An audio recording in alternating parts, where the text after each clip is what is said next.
Damai sejahtera Allah yang melampaui segala akal, itulah yang memelihara hati dan pikiranmu di dalam Kristus Yesus Tuhan kita. Amin.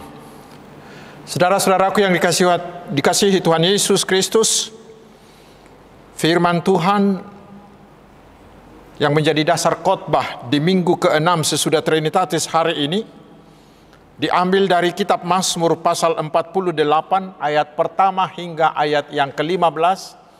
Saya akan bacakan untuk kita. Nyanyian Mazmur Bani Korah. Besarlah Tuhan dan sangat terpuji di kota Allah kita.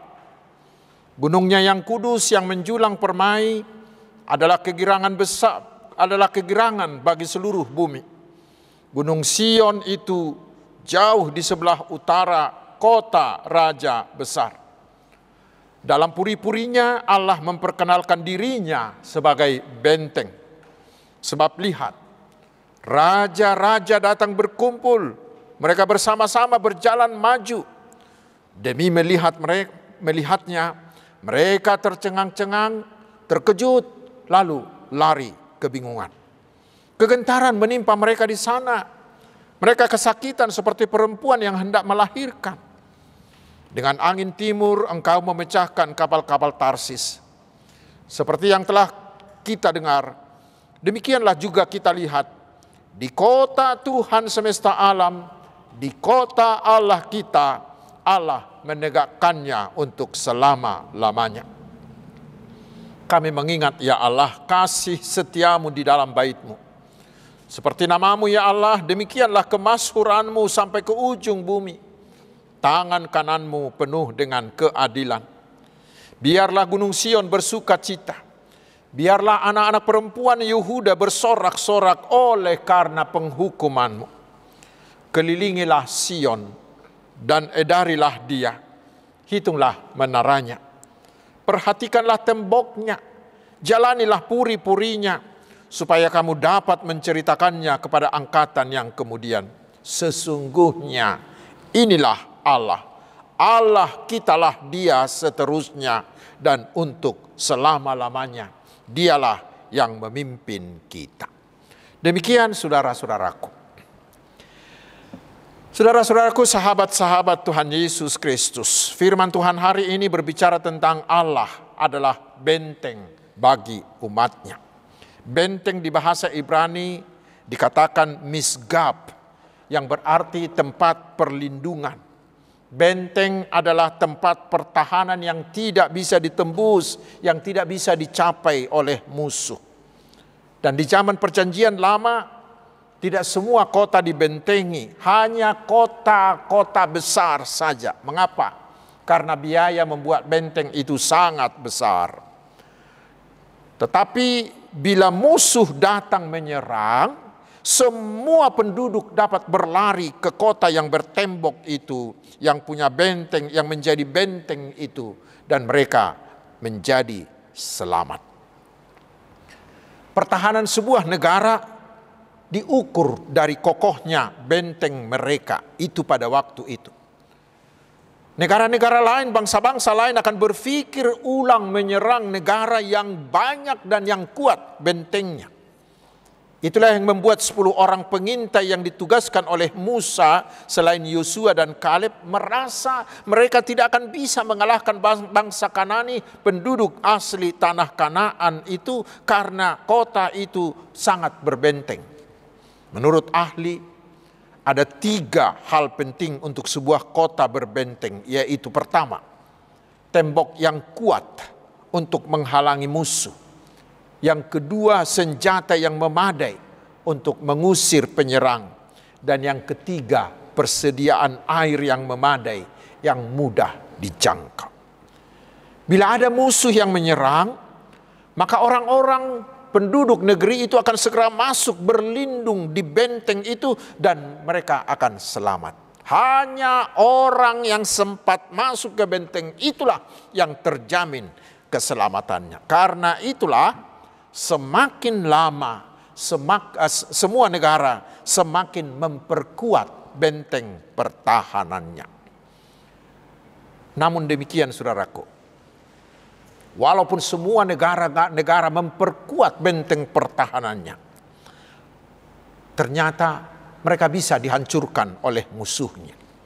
Contohnya Israel di zaman Daud itu memiliki kota-kota berkubu, tetapi kemudian ternyata mereka bisa dihancurkan oleh bangsa lain.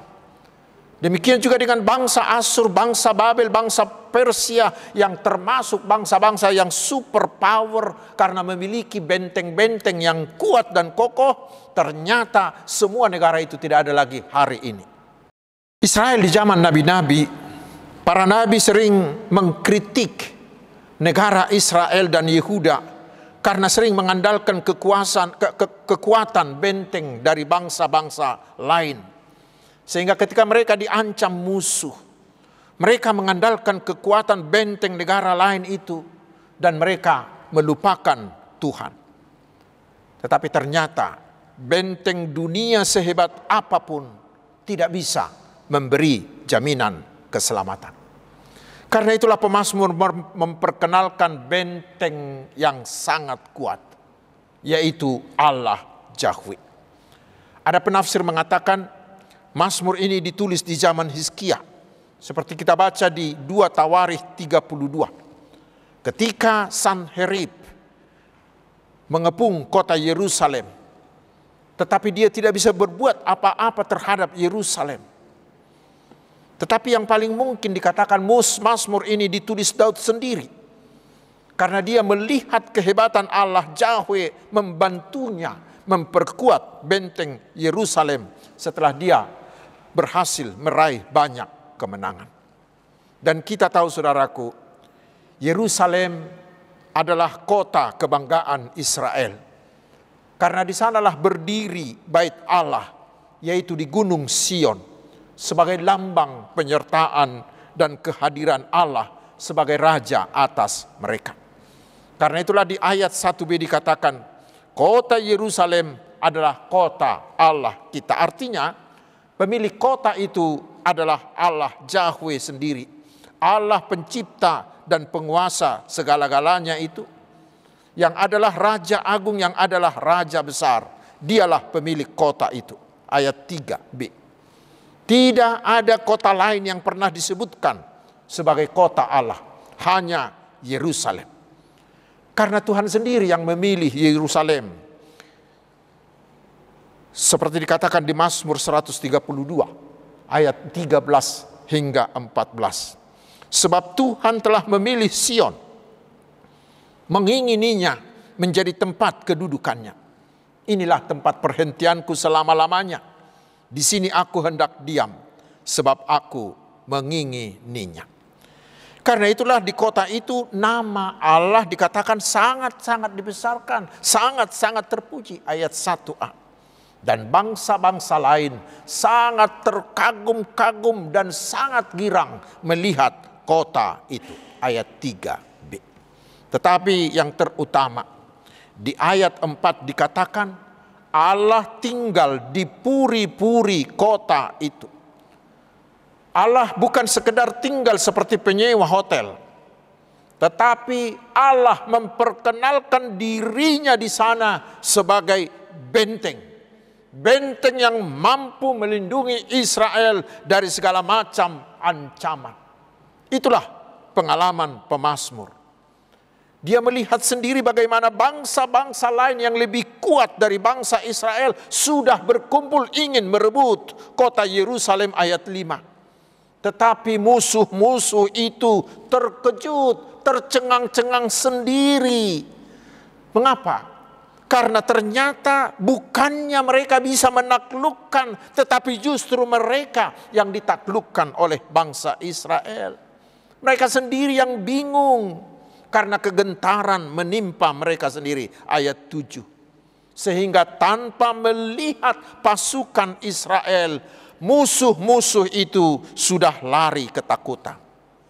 Sering sekali Israel menang dalam peperangan tanpa berperang. Karena apa?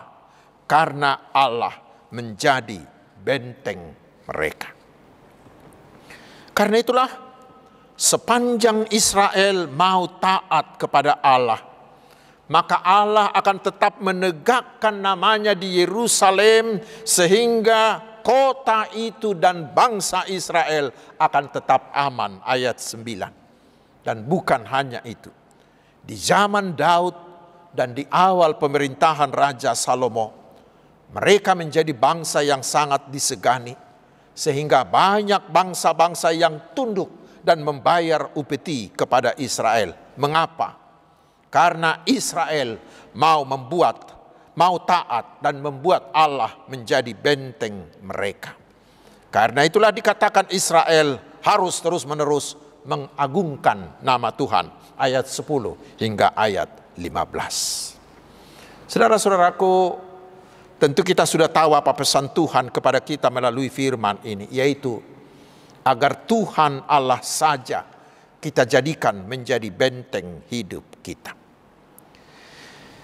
Kita tahu di zaman kita sekarang ini, hampir semua negara di dunia memperkuat pertahanannya melalui kekuatan militer yang dianggap sebagai benteng sebuah negara. Menurut data yang bisa saya peroleh, Indonesia di tahun 2024 ini mengalokasikan anggaran pertahanannya sebesar 19,27 triliun, lebih besar dari anggaran pendidikan yang hanya 109 sekian triliun, yang lebih besar dari anggaran pendidikan yang hanya 98 atau 99 triliun, dan lebih besar dari anggaran sosial yang hanya 79,21 triliun. Dan Israel di tahun 2023 lalu mengucurkan dana 364 triliun untuk belanja militernya. Sementara Amerika Serikat menganggarkan 13.600 triliun untuk pertahanannya. Semua itu bertujuan agar negara mereka tetap aman dan tidak bisa dikalahkan oleh negara lain. Namun, mari kita lihat, apakah mereka benar-benar aman? Tidak.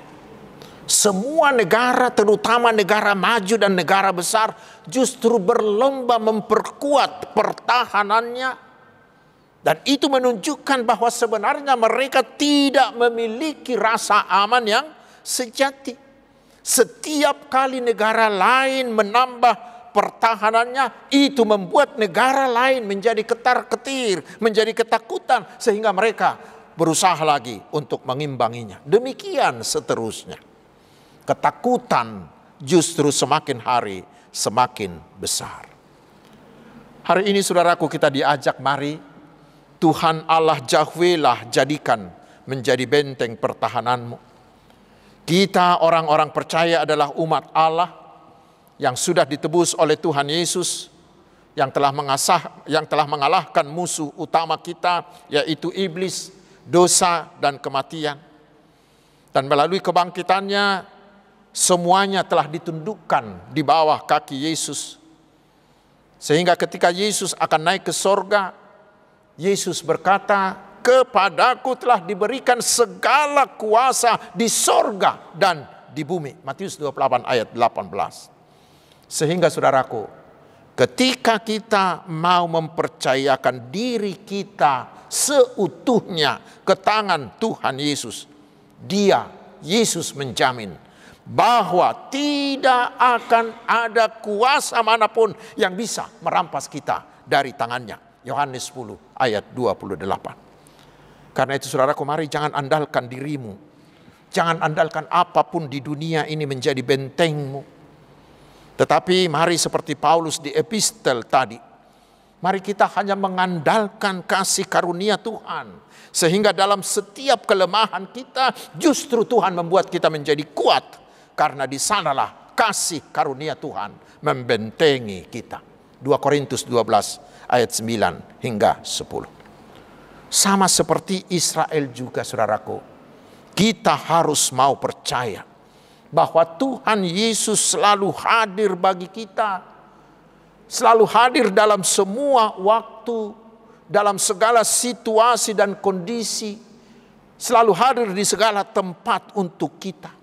Dia selalu ada untuk kita kapanpun, dimanapun, serta dalam situasi apapun. Dan pertolongannya tidak pernah terlambat. Karena Dia adalah Allah yang Maha Kuasa.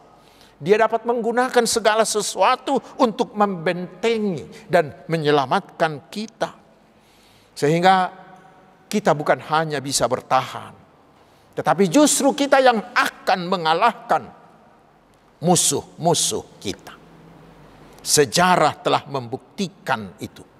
Bahwa hampir di setiap abad dari dahulu sampai sekarang, selalu ada usaha-usaha baik dari penguasa, baik dari pihak lain yang dikomandoi si iblis, yang terus menggempur gereja Kristus, menyiksa, mendiskriminasi, menzolimi orang-orang percaya dengan segala kekuatan, dengan segala kekuasaan mereka.